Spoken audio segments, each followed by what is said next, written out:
This is the story of Odysseus, the king of Ithaca. He was a man of cunning, famous for his wit and his courage. Once upon a time, the kings of Greece swore to defend Helen of Sparta's marriage. And when Paris of Troy carried her away, that oath was called upon. Odysseus tried to escape it, even feigning madness. Yet in the end, he could not turn away.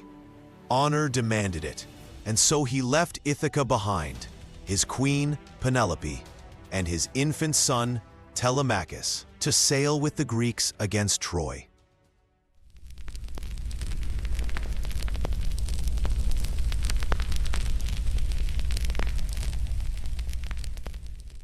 But Odysseus, the king of Ithaca, stood amid the smoldering ruins of Troy with a weary heart. For 10 long years, 10 entire years, he had fought far from home, and at last, the city fell thanks to his own clever trick. The Trojan Horse.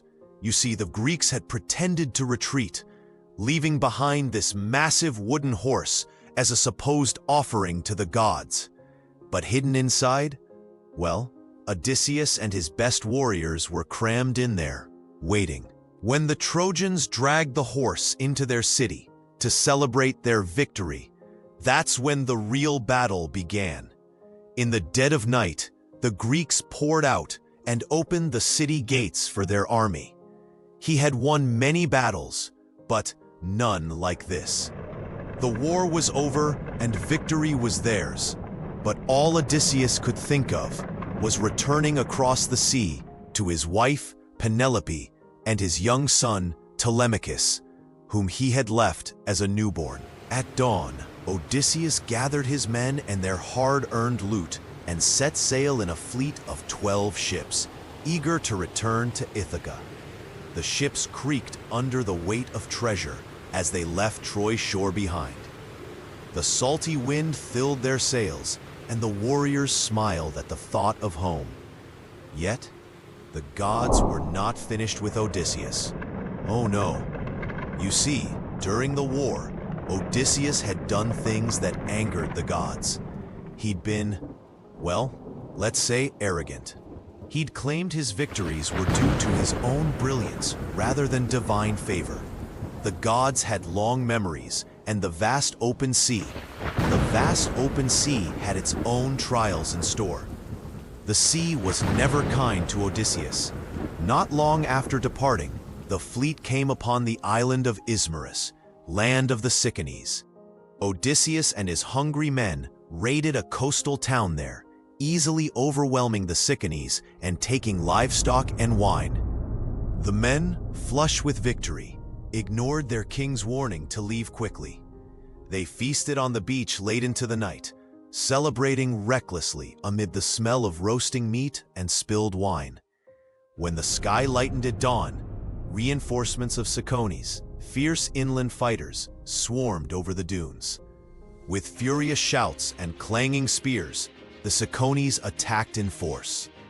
Odysseus's men, still groggy from the night's revelry, scrambled to defend themselves. Many Greeks fell in the sudden onslaught.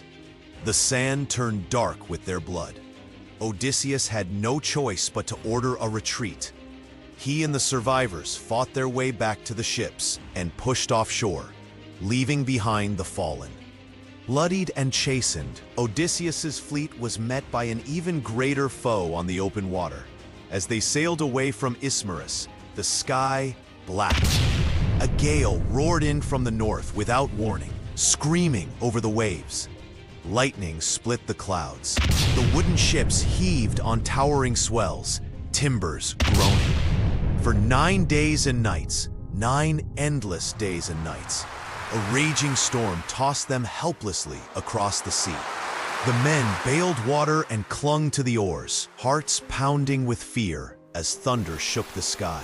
Odysseus himself wrestled with the steering oar, jaw clenched as each wave threatened to bury them.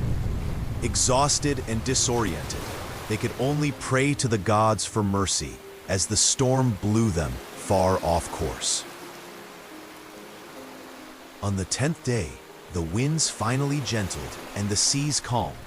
Odysseus' crew sighted land, a lush, gentle shoreline dotted with strange foliage. Waves carried them onto a quiet beach. This was the land of the Lotus-Eaters.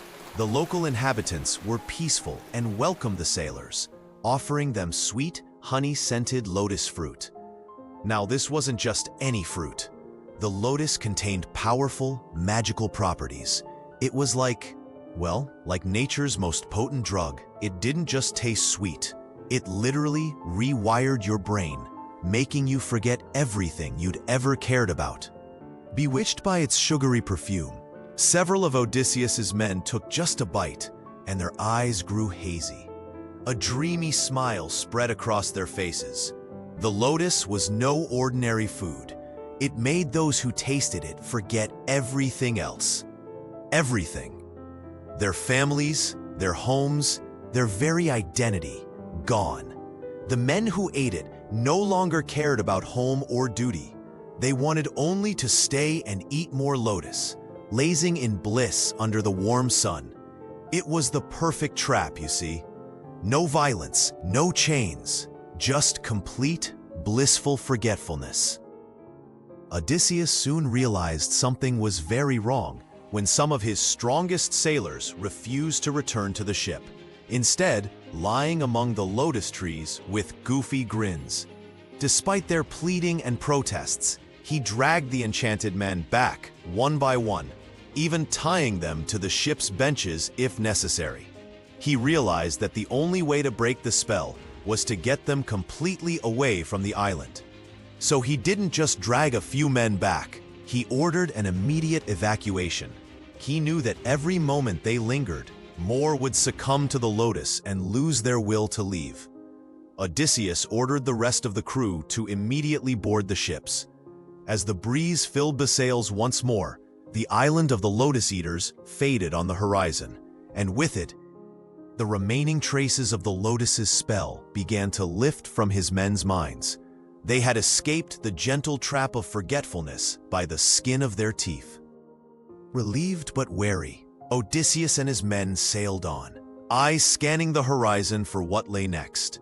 Soon, they spotted another island in the distance, rugged and mysterious.